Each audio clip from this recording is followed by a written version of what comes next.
Ada yang di sana itu Baim. Untuk Baim, ini kan pada unsubscribe aja deh channel YouTube-nya ya. Ya, buat Subscribe channel YouTube-nya Baim Wong. Seperti subscriber turunnya saya bilang alhamdulillah, karena saya tipinnya 19 juta turunnya cuma 200, alhamdulillah. Jadi selalu positif, mainnya itu harus ada ya. Saya tuh selalu belajar seperti itu, dan setelah pikiran seperti itu enteng, nggak ada kejadian apa-apa, kepala juga ringan.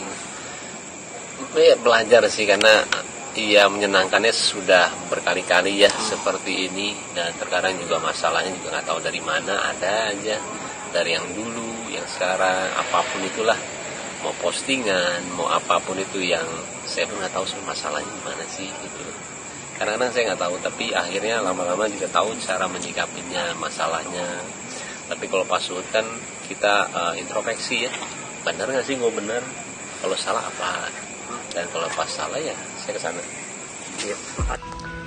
Halo sahabat fakta Bang Pin, ketemu lagi dengan Bang Pin yang terus mengabarkan fakta viral seputar selebritas tanah air yang terus saja bikin berita, dan dengan berita mereka tetap eksis di ranah media. Kali ini masih soal Baim Wong yang setelah berkonflik dengan kakek Suhud, jumlah subscribernya turun ratusan ribu. Namun nampaknya Baim Wong menganggap enteng saja masalah itu. Dia masih bersyukur kepada Allah, masih banyak yang percaya kepadanya. Nah, bagaimanakah reaksi Baim Wong saat mengetahui jumlah subscribernya banyak yang turun? Hal itu dikemukakan kepada wartawan saat dia diwawancarai. Dan juga bagaimanakah Nikita Mirzani yang pernah juga mempopulerkan tagar unsubscribe Baim Wong, dan memang yang mensupport untuk turunnya tagar. Dan memang Nikita Mirzani adalah orang yang paling senang jika subscribernya Baim Wong turun sepertinya. Nah, bagaimanakah beritanya? Yuk kita simak. Kupas tipis-tipis fakta Bang ini, like, subscribe, and komennya ditunggu. Serta jangan lupa selalu ada doa dalam setiap lempikan jarimu.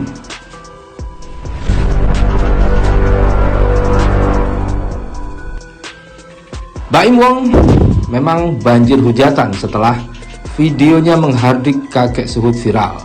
Konsekuensi lain yang harus diterima Baim adalah jumlah subscriber di kanal YouTube-nya turun drastis. Kendati begitu, ayah dua anak ini sama sekali tidak masalah. Baim Wong tetap saja bersyukur. Bahkan Baim bisa mengambil hikmah atas apa yang dialaminya ini. Yang jelas, dia sudah tahu letak salahnya pada kakek Suhud. Dari 19 juta memang turun 200 ribu, kata Baim Wong. Dan Baim Wong juga mengatakan bahwa kepalanya enteng saat mengetahui bahwa yang turun hanya 200 ribu. Seperti subscriber turunnya saya bilang alhamdulillah, karena saya tipinnya 19 juta turunnya cuma 200, alhamdulillah. Jadi selalu positif, mainnya itu harus ada ya. Saya tuh selalu belajar seperti itu, dan setelah pikiran seperti itu enteng, nggak ada kejadian apa-apa, kepala juga ringan. Ya, belajar sih, karena ya menyenangkannya sudah berkali-kali ya seperti ini, dan terkadang juga masalahnya juga nggak tahu dari mana, ada aja. Dan memang sebenarnya subscriber turun ini bagi seorang YouTuber tidak terlalu berpengaruh signifikan, karena bisa jadi subscribernya turun malah penghasilannya naik, karena YouTube dalam memberikan dolar atau AdSense tidak berpatokan pada jumlah subscriber, tetapi pada jumlah penonton, jumlah viewer. Sedangkan dalam videonya Baim, dalam analisa yang dilakukan oleh seorang YouTuber, bahkan meskipun subscribernya turun, penghasilannya naik 28 juta per hari. Hal itu memang bisa dicek dari beberapa software di internet untuk mengecek berapa penghasilan sebuah channel. Hal ini memungkinkan karena saat Baim Wong subscribernya turun, kasus ini sedang naik, dan Baim Wong membuat dua konten, yakni konten klarifikasi dan juga konten permintaan maaf kepada kakek Suhud. Dan itu ditonton sekitar sudah 7 juta orang, dan ada yang 3 juta. Maka boleh jadi penghasilan Baim Wong memang naik. Nanti kita akan bikin hashtag unsubscribe channel YouTube-nya Baim Wong. Untuk Baim, mendingan pada unsubscribe aja deh channel YouTube-nya ya. Ya, buat. Nah, dengan demikian bisa dikatakan bahwa kampanye unsubscribe channel YouTube Baim Wong ini tidak berhasil karena yang turun hanya sepersekian 0,sekian% dari jumlah subscriber dari Baim Wong, dan kemudian justru pendapatannya malah naik. Hal ini pun disikapi oleh Baim Wong. Dia bingung kenapa kasus-kasus yang lama diungkit kembali, kata Baim Wong dalam wawancaranya.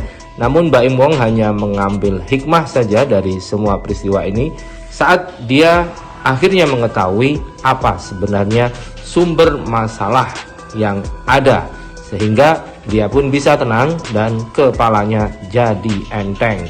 Berikut ini apa yang disampaikan Baim Wong menyikapi permasalahan-permasalahan yang terus saja membelit dia karena terus saja diungkit-ungkit soal postingan dan lain-lain. Agak telat mungkin postingan bilang sempat jadi malu ketemu sama kakek Suhud, ternyata dia orang baik. Itu gimana sih pas pertemuan kemarin, apa yang dilihat gitu dari sosok? Orang yang baik banget, orangnya ibadahnya bagus, baik banget, sopan, semua keluarga juga baik. Anak-anaknya ada 3 anaknya, tapi saya ketemu 2 ya, Dita sama Dedi.